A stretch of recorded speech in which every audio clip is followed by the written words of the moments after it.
open world games just keep getting bigger, more detailed, and more interesting. This year, there's a whole lot of them that we just really want to get our hands on, for one reason or another. Hi folks, it's Falcon, and today on GameRanks, new open world games to play in 2023.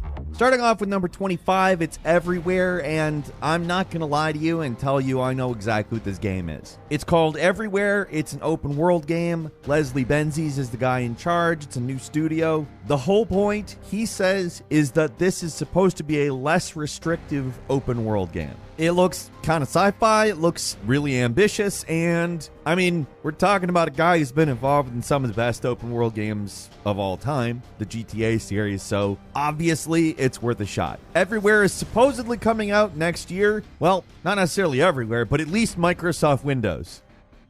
And number 24 is Rise of the Ronin, a pretty interesting new title coming from Koei Tecmo, the developers of the Nioh series. It looks like a pretty different game from Nioh. It does not look like a Souls-like. In fact, it looks kind of like if Assassin's Creed was the Japanese equivalent of a cowboy game. It looks like there's going to be a lot of fun fighting. There's guns, there's swords that do things that swords can't actually do. Grappling hook swords? I don't know. It takes place in 1863 Japan, and just to be frank, that's a perfect setting for a game. The waning years of the Wild West have turned out to be a great setting for video games, and people don't realize that Japan had an equivalent. Rise of the Ronin is coming to PlayStation 5 sometime during the year. We don't have a date yet, but it looks like a good one.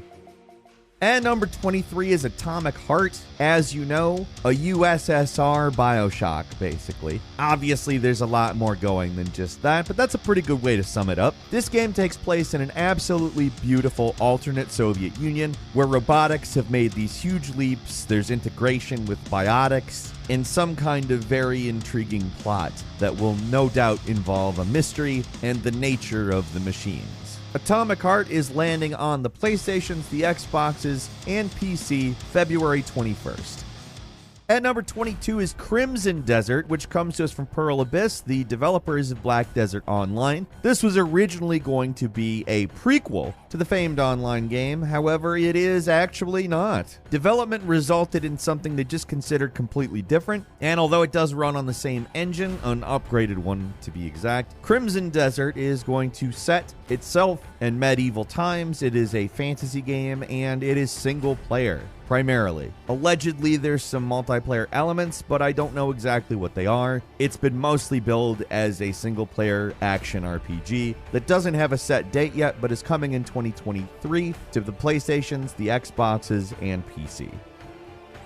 At number 21 is Skull and Bones, a game that has been in the works a long time. Originally came out of the naval battles of Assassin's Creed Black Flag, was going to be an MMO spin-off, and then just became its own thing. It's set in the Indian Ocean. It is open world, albeit much more ship-oriented, and involves what it's calling tactical action. I suspect it's going to play very much like the ship battles in Assassin's Creed Black Flag, except it's its own game. I love it. I've wanted it for a very long time, and I'm excited to play it. It's going to land on PS5, Xbox Series, and PC on March 9th. At number 20 is DokeV, an open-world creature collector and adventure game that looks to encroach upon Pokemon's area, and as far as performance, I'm guessing this game's going to look a lot better. The last two Pokemon games came out on the Switch. It's outdated hardware, doesn't run great. This is a really colorful, really unique-looking take on a Monster Hunter / collector that's coming to PC with single and multiplayer options. It's coming to us from Pearl Abyss, the same people who made Black Desert Online. We already talked about them a moment ago. This looks like an interesting game. If it plays as good as it looks, it's definitely got something to it. I really like the visual style, and again, I'm just interested to see how it plays. We don't have a date, but like I said, DokeV is landing on Microsoft Windows sometime this year. At number 19 is Avowed, an RPG coming to us from Obsidian Entertainment. So Avowed basically seems like a first-person Skyrim-y type game taking place in the Pillars of Eternity world of Eora. Avowed has got a really cool look to it. Like I said, it does look kind of like a Skyrim-ish game, but also it doesn't look anything like Skyrim. It's got a very different color palette. Doesn't look like it's going for realism in particular. It really looks like an Obsidian game, and that makes me really excited. Avowed is coming to the Xbox Series and PC. Don't have a date yet, but sometime during the year. At number 18 is Ark 2, the sequel to Ark Survival Evolved. It's got Vin Diesel, it's got Souls-like melee combat, and it's got dinosaurs and all the other stuff that you get with Ark. Honestly, Ark's a really interesting game, if maybe a imperfect one, but the sequel looks like it's really shaping up to be kind of what the original promised to be. Not that the original is anything to laugh at. Well, sometimes it is, but that's more intentional, I think. Ark is going to launch as an exclusive on Xbox Series and PC. Exactly what day we don't know yet, but it will be sometime this year. At number 17 is Season, A Letter to the Future, a game in which you ride around a really crazy, cel-shaded, beautiful cartoon, but also kind of breathtakingly realistic in certain ways, game where you document and record things going on in the world before the world ends, because apparently the world is ending. There's a cataclysm. I don't know if you can prevent it. I don't know if that's the point of the game. If you can't, I'm going to go ahead and say that it's going to be a pretty depressing game, despite how beautiful it is. Season, A Letter to the Future is coming out on PS4 and 5 on January 31st. And number 16 is Sons of the Forest, a sequel to The Forest. Now, what worked about The Forest is that on top of being a really good survival game, it also is a totally bonkers cannibal story with mutants and freaks. In the first game, you're trying to find your kid. Now you're trying to find a billionaire. You're an elite soldier, so you probably got a little bit more up your sleeve than a random father running around in the woods. But you also survived the helicopter crash, so you got some injuries. Apparently, the ante has been upped with the mutants. We've seen some of it. And also, there's a 3-armed companion that you'll be able to run around with. I mean, not much has changed from the original premise. Pretty damn good looking survival game with the bonkers cannibal story and mutants. Sons of the Forest is landing on PC February 23rd. At number 15 is Assassin's Creed Mirage. What's being billed as a return to the series' roots, moving a little bit away from the role-playing stuff of recent Assassin's Creed games, and getting back into the more linear stealth storytelling of the original Assassin's Creed series. Still going to take place in an open world. I'm pretty excited for this. I don't have a problem with the new Assassin's Creed games at all, but I am kind of excited to have a game that's more like the originals. Assassin's Creed Mirage is coming to the PlayStations, the Xboxes, and PC sometime this year. And number 14 is Where Winds Meet, an open-world martial arts action RPG. It takes place near the beginning of the Northern Song Dynasty during the twilight of the Ten Kingdoms. You play as a swordsman. You make a lot of different choices, like safeguarding the Empire, fighting it, blah, blah, blah. It's a very pretty-looking game. It's apparently very open-ended. We don't have an exact date, but the game is PC exclusive as of now, and certainly looks very interesting. At number 13 is Tom Clancy's The Division Heartland, a spin-off title of The Division, obviously, set in the same universe, except set in the Pacific Northwest in a town called Silver Creek. This one's actually free to play, and its primary mode is a PvP with 45 different players, with another mode that's PvE with missions and objectives. It's got a cool look to it, and The Division's a pretty good looter shooter, but it's also free to play, so my hope is that that doesn't mess up what The Division does right. Tom Clancy's The Division Heartland comes to the PlayStations, the Xboxes, and PC sometime this year.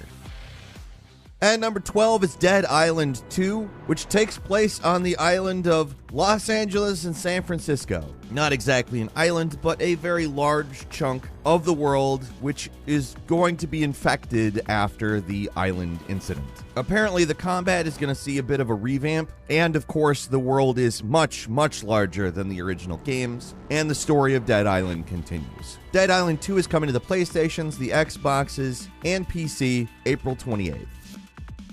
At number 11 is Stalker 2 Heart of Chernobyl, a very long-awaited full-on sequel to the Stalker series. The first Stalker game came out way back in 2007. The second game, Clear Sky, came out in 2008. Third game, Call of Pripyat, came out in 2009. And this game was announced at the same time. The developer GSC Game World actually had to disband at one point, and there has been a fair amount of scandal involving this game, but it is finally coming this year. Stalker is just a really unique game. If you go back to the originals, they certainly have their flaws, but there's also so many interesting systems at play at any given time that I'm just really interested to see Stalker in a next generation situation where everything works completely and all of the lessons of the first have been learned. Stalker 2 Heart of Chernobyl is coming to the Xbox Series and PC sometime this year. And number 10 is Forspoken. It's a game we've talked about actually quite a bit here. Its story is basically you're a woman from New York and you get transported to a magical fantasy land and want to get back. The real thing that's attracting people to this game, of course, is not the story. That is, something that could turn out very good and something that could turn out very bad depending on its execution. But the traversal in this open world game just looks like nothing else. It looks fantastic. There is a demo that has split people pretty intensely. There's a lot of people that absolutely love it, and then some people who really do not like it. And to me, that's always a signal that a game is going to be pretty interesting. There's a reason why a bunch of people love it, and also there's a reason why a bunch of people hate it. I obviously tend to wait for the full game to make big judgments, and Forspoken is landing on PS5 and PC on the 24th. And number 9 is Redfall, a new game from Arcane.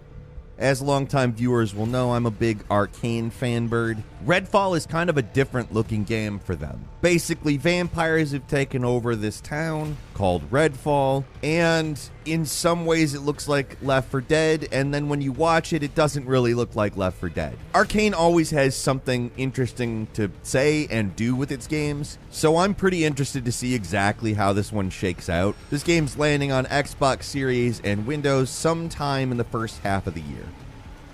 And number 8 is Hogwarts Legacy, a game where you hang out in Hogwarts and you know the world of wizarding and all that. You make a character and you go through the 5th year at Hogwarts in the 1890s. It's an action RPG in a big open world Hogwarts. Like, what more could a Harry Potter fan ask for? Besides, the game is coming to the PlayStations, the Xboxes, PC, and somehow Nintendo Switch on different dates throughout the year. Firstly, on the next-gen stuff on February 10th, then last-gen April 4th, and Switch on July 25th. And number 7 is Avatar Frontiers of Pandora, a game that we don't have a large amount of information on, but Avatar, of course, rakes in large amounts of cash for reasons, and they're making a game. You'll play as one of the Na'vi, and the story will not be an adaptation of any of the movies. It's actually going to be a standalone story, which I think is a good idea, and that's basically the extent we know about it. I think they're really going to need to announce more about this game. They believe it's going to come out sometime during 2023, and if not, early 2024. We'll have more information as it appears. Right now, it's slated for PS5, Xbox Series, and PC, so we'll see. And number 6 is Diablo 4. It's Diablo 4. It's a huge game from a huge series that has defined so much about top-down action RPGs, and everybody's been pretty excited about this game for quite a while. Diablo 4 is coming to the PlayStations, the Xboxes, and PC June 6th. And number 5 is Suicide Squad Kill the Justice League, which is not the same thing as the Arkham games, but is developed by them and takes place in the Arkhamverse. However, rather than taking place in Gotham, it's taking place in Metropolis. Brainiac invaded Earth, brainwashed the Justice League, including Batman, who is not dead. However, Joker is, because again, this takes place in the Arkhamverse. You're the Suicide Squad, so you got Harley Quinn, Captain Boomerang, Deadshot, and King Shark. You switch between them in control or play 4-player co-op, which is a great idea. And it kind of looks like what Gotham Knights should have been, or maybe Gotham Knights just shouldn't have existed. It really looks good. Like, look at the footage of this game. It looks great. Suicide Squad Kill the Justice League is coming to PS5, Xbox Series, and PC May 26th. And number 4 is Star Wars Jedi Survivor, the sequel to Jedi Fallen Order, the Star Wars Souls-like that, of course, I think really did a great job of adapting that formula to a Star Wars story with the Jedi, etc. This one is set 5 years after Fallen Order, around the same time the Obi-Wan Kenobi series is set. As you might guess, being a Jedi is not exactly a safe prospect, particularly as time goes on, and I'm ready for more of this game. I'm very happy they decided to make a sequel to this. It's landing on PS5, Xbox Series, and PC March 17th. And number 3 is Marvel's Spider-Man 2, the sequel to both Spider-Man and Spider-Man Miles Morales. It'll be continuing the plot of these games and not using Miles Morales' new costume, thank God. I'm pretty excited to see where this game goes because obviously there's some loose ends from both plots that I'm sure will get tied up, and Venom is making an appearance. So Spider-Man fans are kind of getting their money's worth, I think, out of Spider-Man 2. It's basically what we really want. It is going to be landing on the PS5 sometime in the fall of 2023.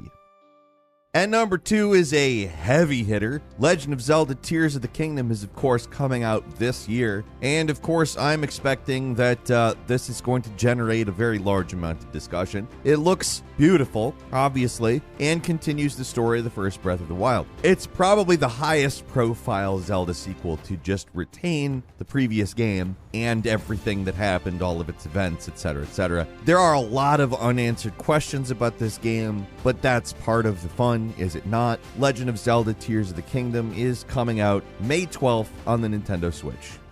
And finally, at number 1, it's Starfield. It was going to come out last year. It got delayed till this year. It's Skyrim in space, according to Todd Howard. And this is going to be a huge game. How could it not? First off, it's the first Xbox exclusive Bethesda RPG, so that's already a big thing. And allegedly, the universe that this game takes place in is very, very big. I'm really excited for it. It's Creation Engine, but I don't know, maybe Bethesda understands that they have to do better than the buggy messes they've released in the past. The fact they delayed past what was essentially like the perfect date, November 11th, which is the anniversary of Skyrim, makes me think they're prioritizing the right things over fancy launches.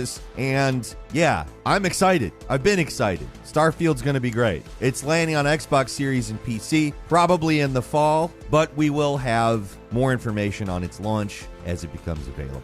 And that's all for today. Leave us a comment. Let us know what you think. If you like this video, click like. If you're not subscribed, now's a great time to do so. We upload brand new videos every day of the week. Best way to see them first is, of course, a subscription, so click subscribe. Don't forget to enable all notifications, and as always, we thank you very much for watching this video. I'm Falcon. You can follow me on Twitter at FalconTheHero, and we'll see you next time right here on GameRanks.